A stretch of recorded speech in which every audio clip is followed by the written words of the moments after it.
வணக்கம். நான் உங்கள் குருநாதன். இது 2025க்கான சனிப்பெயர்ச்சிக்கான பலன்களை பற்றி பார்ப்போம். இந்த சனிப்பெயர்ச்சிக்கான பலன்களை பார்க்குறதுக்கு முன்னாடி ஒரு முக்கியமான விஷயத்தை பார்த்துருவோம். அதாவது என்னன்னா, நம்ம எல்லாருமே மாதம் நம்ம சம்பாதிப்போம். இந்த சம்பாதிக்கக்கூடிய ஒரு தொகையில் ஒரு சின்ன தொகையாக ஒரு ரூ. 250 ரூ. 300 எடுத்து வைங்க. இப்படி மாதம் மாதம் நீங்கள் எடுத்து வச்சு இந்த தொகையில் உங்களோட ஏரியாவில் சாப்பாட்டுக்கே வழி இல்லாமல் சில மக்கள் இருப்பாங்கள்ல, அவங்களுக்கு மாதம் ஒரு 2 பேருக்கு இதே மாதிரி எடுத்து வச்சிருக்க தொகையிலேருந்து அவங்களுக்கு ஏதாவது ஒரு சாப்பாடு வாங்கி கொடுங்க. அவங்க வயிறார சாப்பிட்டு உங்களை மனதார வாழ்த்துவாங்க. அது மூலமாக உங்களுக்கு இந்த கிரகத்தினால ஏற்படக்கூடிய பிரச்சனையிலேருந்து கண்டிப்பாக ஒரு நல்ல தீர்வு கிடைக்குங்க. இதை ரெகுலராக பண்ணிக்கிட்டே வாங்க. கடவுளும் உங்களுக்கு துணை நிற்பார். சரி, ரைட். இப்போது சனி பயிற்சிக்கான பலன்களை பார்ப்போம். ஃபஸ்ட்டு மேஷராசிக்கான பலன்களை பார்ப்போம். மேஷராசிக்கு சனி 12ஆம் இடத்துக்கு வரார்.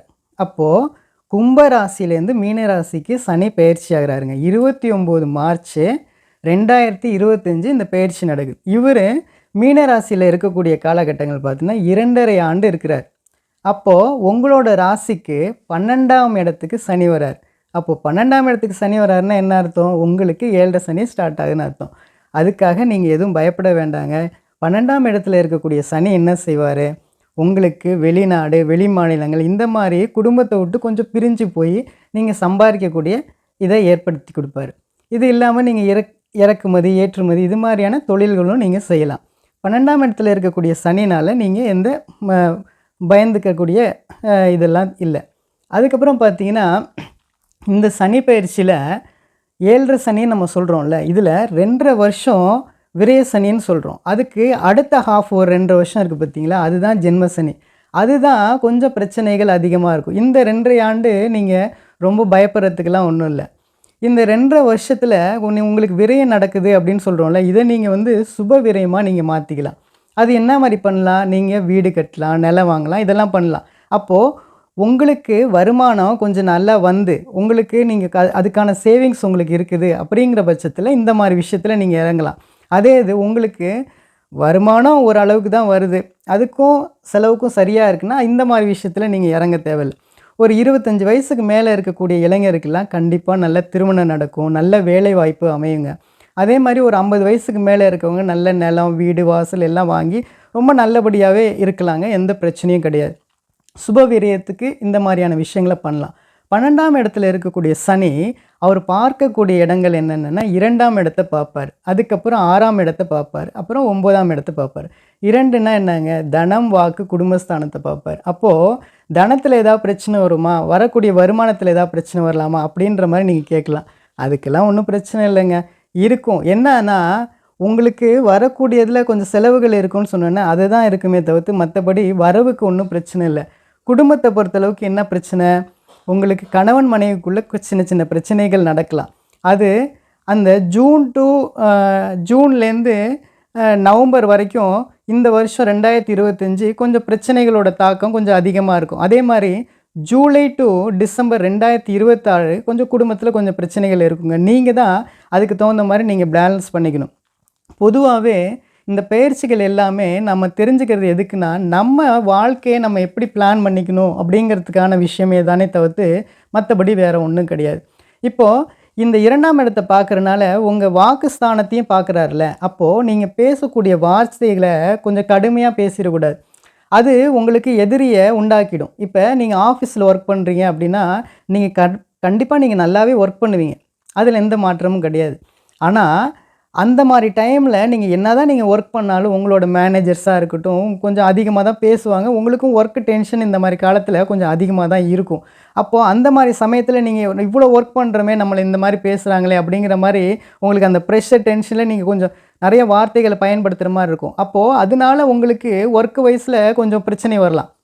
அப்போ அதை நீங்கள் கொஞ்சம் பேலன்ஸ் பண்ணி நீங்கள் பேசுனீங்கன்னா ஒரு கிளைண்ட்டாக இருக்கட்டும், அதே மாதிரி நம்ம கம்பெனியில் மேனேஜர்ஸாக இருக்கட்டும், உங்கள் கூட ஒர்க் பண்ணுறவங்கள்ட்ட ஒரு நல்ல ஒரு ஃப்ரெண்ட்லியாக நீங்கள் மெயின்டைன் பண்ணிக்கிட்டால் இந்த காலகட்டம் ரொம்ப அருமையான காலகட்டமாக இருக்கும், எந்த பிரச்சனையும் இருக்காது. அதே மாதிரி இந்த 2ஆம் இடத்தை சனி பார்க்குறனால உங்களுக்கு வார்த்தையை கொஞ்சம் கேர்ஃபுல்லாக பயன்படுத்தணும்னு நான் சொன்னேன் பார்த்தீங்களா. அப்போது என்ன செய்யுங்கன்னா, கொஞ்சம் நீங்கள் மெடிடேஷனு இந்த மாதிரி விஷயங்கள் எல்லாம் கொஞ்சம் மைண்டெல்லாம் கொஞ்சம் கான்சன்ட்ரேட் பண்ணால் கொஞ்சம் அந்த நிதானம் கிடைக்கும். அப்போது உங்களுக்கு அந்த பிரச்சனையிலேருந்து நீங்கள் கொஞ்சம் பேலன்ஸ் ஆகி இருந்துக்கலாம். அடுத்தது இவர் பார்க்கக்கூடிய இடம் 6ஆம் இடத்த பார்க்குறாரு. அப்போ 6ன்னா என்னங்க?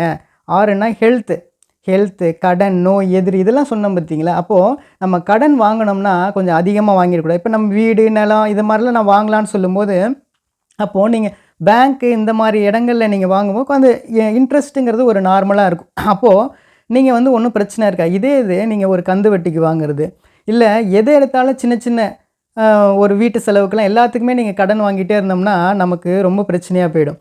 அப்போது இந்த அதனால தான் அந்த கடனை வந்து நம்ம எப்படி நம்ம வாங்கணுமோ அது மாதிரி வாங்கி நம்ம பேலன்ஸ் பண்ணிக்கணும். அதே மாதிரி இந்த 6ஆம் இடத்த பார்க்குறாருங்கிறது ஹெல்த் வைஸு நம்ம வந்து கேர்ஃபுல்லாக இருக்கணுங்க. ஹெல்த்தை வந்து ஒரு சின்ன பிரச்சனையாக இருக்குன்னா உடனே கொண்டு போய் நம்ம டாக்டர்கிட்ட பார்த்து நம்மளோட ஹெல்த்தை நம்ம மெயின்டைன் பண்ணிக்கணும். சின்னதாக ஏதோ நமக்கே தெரியும் நம்ம உடம்புல என்ன பிரச்சனை நடக்குது அப்படிங்கிறது நம்ம அனலைஸ் பண்ண முடியும்ல. அதுக்கு நம்ம சும்மா போய் கடையில் ஒரு இதில் வந்து மெடிக்கல் ஷாப்பில் மருந்து மாத்திரை வாங்கி சாப்பிட்டுக்கிட்டு இந்த மாதிரி ஓட்டக்கூடாது. ஏன்னா அந்த பிரச்சனையோட தாக்கம் வந்து உங்களுக்கு தெரியும். அதை நீங்கள் வந்து கரெக்டாக நீங்கள் பேலன்ஸ் பண்ணிக்கணும். சில பேருக்கு ஹார்ட் இஷ்யூஸ் இருக்கும், லங்ஸ் சம்மந்தமான பிரச்சனைகள்லாம் இருக்குல்ல. அப்போது அந்த மாதிரி டயத்தில் அவங்கெல்லாம் இந்த மாதிரி கொஞ்சம் லாங் டைம் இல்னஸ் இருக்கவங்கலாம் கொஞ்சம் இந்த மாதிரி காலகட்டம் நான் சொல்கிறேன்னே, இதாவது வந்து இந்த ஜூன் டு நவம்பர் 2025, 26ல் பார்த்தீங்கன்னா அதே மாதிரி வந்து ஜூலை டு டிசம்பர் இந்த மாதிரி காலகட்டங்கள்லாம் உங்களுக்கு ஹெல்த் இஷ்யூஸ் வந்துச்சுன்னா அதை வந்து அப்படியே விட்டுறக்கூடாது. அது நம்ம போய் கரெக்டாக நம்ம பார்த்து டாக்டரை பார்த்துட்டு நம்ம பார்த்துக்கணும். அதே மாதிரி நம்ம இந்த கடன் வாங்குகிற விஷயத்துலேயும் நம்ம வந்து இந்த காலகட்டங்கள்லாம் கொஞ்சம் கேர்ஃபுல்லாக இருக்கணும். அதே மாதிரி ஏமாத்துறதுக்கான மக்களும் இந்த காலகட்டங்களில் கொஞ்சம் அதிகமாக வருவாங்க. இப்போ உங்கள்கிட்ட கொஞ்சம் பணம் இருக்குது. அப்போ அந்த பணத்தை நீங்கள் வந்து என்ன மாதிரி பண்ணலாம், அதை கொஞ்சம் நல்ல இன்வெஸ்ட் பண்ணி எதாவது பண்ணணும் அப்படிங்கிற மாதிரி நீங்கள் திங்க் பண்ணிகிட்ருக்க காலகட்டத்தில் சில டைம் இந்த மாதிரி ஏமாற்றக்கூடிய மக்களும் இந்த காலகட்டத்தில் வந்துட்டு ஒன்றை பத்தாக்குறேன் அப்படிங்கிற மாதிரி உங்கள்கிட்ட வரலாம். ஸோ அப்போ நீங்கள் என்ன பண்ணணும், ரொம்ப கேர்ஃபுல்லாக இருக்கணுங்க இந்த டைம்லலாம். அந்த மாதிரி ரொம்ப அதிகமாக இன்ட்ரெஸ்ட் அப்படி கொடுக்குறேன் இப்படி கொடுக்குறேன் உங்கள் இது பணம் பெருகிடும் அப்படிங்கிற மாதிரிலாம் வருவாங்க மக்கள். இந்த 7.5 சனி வந்து பொதுவாகவே நல்லவங்க கெட்டவங்கள கரெக்டாக நீங்கள் புரிஞ்சிக்கக்கூடிய காலகட்டங்க. இது வந்து எல்லாத்தையுமே சனி வந்து உங்களுக்கு உணர்த்திடுவார். இந்த 2.5 வருஷத்தில் பார்த்தீங்கன்னா யார் நல்லவங்க யார் கெட்டவங்க எல்லாத்தையுமே நீங்கள் கரெக்டாக நீங்கள் புரிஞ்சிக்கலாம். அதே போல் திருமணத்தை பொறுத்தளவுக்கு நான் சொன்னேன். எப்போ திருமணம் நடக்கும் அப்படிங்கிற மாதிரி நீங்கள் கேட்கலாம். அப்போது இந்த வருஷம் 2025 கடைசியில் உங்களுக்கு திருமண ஏற்பாடெல்லாம் நல்லபடியாக நடக்கும். 2026ல் கண்டிப்பாக திருமணம் முடிஞ்சிருங்க. அதே மாதிரி சில பேருக்கு ஃபஸ்ட்டு மேரேஜ் வந்து சரியில்லாமல் இருக்கலாம். செகண்ட் மேரேஜுக்காக வெயிட் பண்ணிகிட்டு இருக்கவங்களும் அவங்களுக்கும் 2026 கண்டிப்பாக திருமணம் நடந்துருங்க. ஆக அதுக்கப்புறம் பாக்கியஸ்தானத்தை பார்க்குறாருன்னு சொன்னேன் சனி. உங்கள் அப்பாவுக்கு ஏதாவது ஹெல்த் இஷ்யூஸ் இருக்குது அப்படின்னா அதை வந்து போஸ்ட்போன் பண்ணிவிட்டு இன்றைக்கி வரேன் நாளைக்கு அழைச்சிட்டு போகிறேன் அப்படின்ற மாதிரிலாம் ஹாஸ்பிட்டல் அழைச்சிட்டு போகிறேன்னு டிலே பண்ண வேண்டாம். அவருக்கு உடம்பு முடியலைன்னா இப்போ ஒரு நாள் நமக்கு வந்து ஆஃபீஸில் வந்து நமக்கு லீவ் கிடைக்கலன்னா கண்டிப்பாக அடுத்த நாள் அவர் அழைச்சிட்டு போயிட்டு நல்லபடியாக காட்டிடுங்க. அதே மாதிரி இப்போ இந்த டயத்துலலாம் நீங்கள் நல்ல கோயில் குளங்கள் அது மாதிரி விஷயங்களுக்கெல்லாம் போயிட்டு வருவீங்க. அதுக்கான செலவுகள்லாம் கொஞ்சம் ஆகும் தான். அதே மாதிரி இப்போ உங்களோட குழந்தைங்கள்லாம் வெளிநாட்டில் இருப்பாங்க. வாங்கம்மா வாங்கப்பா நீங்கள் வாங்க வெளிநாடு வாங்க அப்படின்னு சொல்லுவாங்க. கண்டிப்பாக அந்த டயத்துலலாம் நீங்கள் நல்லா போயிட்டு வரலாம். அதில் நல்லா சந்தோஷமாக இருக்கும். அதுக்கான செலவுகளும் நடக்கும். பெண்களுக்கெல்லாம் இப்போ நீங்கள் வந்து திருமணம் பண்ணி வைப்பீங்க, அந்த செலவுகள்லாம் நடக்கும். ஆக இந்த மாதிரி சுப விரயங்களும் நடக்கும் தான். ஹெல்த்தையும் நீங்கள் கொஞ்சம் கண்டிப்பாக நீங்கள் பார்த்துக்குங்க. அதே மாதிரி காதலிக்கிறீங்க. அப்போ காதல் அதாவது இந்த ஏஜில் வந்து காதல் பண்ணக்கூடிய இளைஞர்கள் அதே மாதிரி பெண்கள்லாம் இருப்பீங்கள்ல. அப்போது உங்களோட காலகட்டத்தில் இந்த 7.5 சனியில் கண்டிப்பாக நீங்கள் வந்து யார் நல்லவங்க யார் கெட்டவங்கன்னு நீங்களே முடிவு பண்ணிடலாம். அதையும் சனி பகவான் கரெக்டாக காட்டி கொடுத்துருவார். அதனால் உங்களோட முடிவுகளும் நீங்கள் தெளிவாக எடுத்துக்க முடியும். அதே மாதிரி மாணவர்கள் படிக்கக்கூடிய மாணவர்களுக்கு இந்த 7.5 சனி காலத்தில் என்ன நடக்கும் அப்படின்னா கொஞ்சம் உங்களோட படிப்பில் கொஞ்சம் சிந்தனையெல்லாம் கொஞ்சம் சரிவர நீங்கள் ஃபோக்கஸ் பண்ண முடியாது. அப்போது என்ன செய்யணுன்னா நீங்கள் ஒரு 4 மணிக்கெலாம் எந்திரிச்சு கொஞ்சம் படிக்க பார்க்கணும். கொஞ்சம் ஞாபக மறதிலாம் கொஞ்சம் ஏற்படும், கொஞ்சம் கவன சிதைவுகள்லாம் ஏற்படுங்க. அதனால் ஒரு 4 o'clock முடிஞ்ச வரைக்கும் எந்திரிச்சு நீங்கள் படித்து உங்கள் படிப்பில் மட்டும் நல்லா ஃபோக்கஸ் பண்ணிங்கன்னா கண்டிப்பாக ஒரு நல்ல ஒரு மார்க் எடுத்து நல்லபடியாக நீங்கள் பாஸ் ஆக முடியும். புரியுதுங்களா? அதுக்கு அடுத்தது அதுக்கப்புறம் இந்த மகப்பேறு காலத்தில் இருப்பீங்கள பெண்களை பொறுத்தளவுக்கு மகப்பேறு காலத்தில் இருக்கவங்க இந்த ஜூன் டு நவம்பர் நான் சொல்கிறேன்னா 2025 இருக்கட்டும், 26ல் ஜூலை டு டிசம்பர் அந்த மாதிரி காலகட்டங்களில் கன்சீவ் ஆனீங்கன்னா கொஞ்சம் உங்கள் ஹெல்த்தை வந்து கரெக்டாக பார்த்துக்கணும். செக்கிங் வைஸ் நீங்கள் டாக்டர்ட்டலாம் போயிட்டு வரதெல்லாம் கரெக்டாக நீங்கள் போயிட்டு வரணும். அதை நீங்கள் மெயின்டைன் பண்ணணும். இப்படி மெயின்டைன் பண்ணிங்கன்னா ஒரு பெரிய பிரச்சனையும் இருக்காது.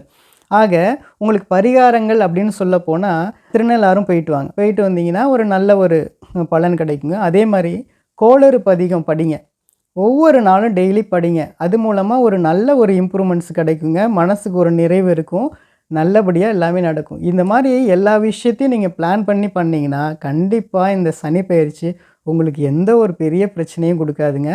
வாழ்த்துக்கள், நன்றி. நம்புங்க, நல்லதே நடக்கும். வாழ்த்துக்கள், நன்றி, நன்றி.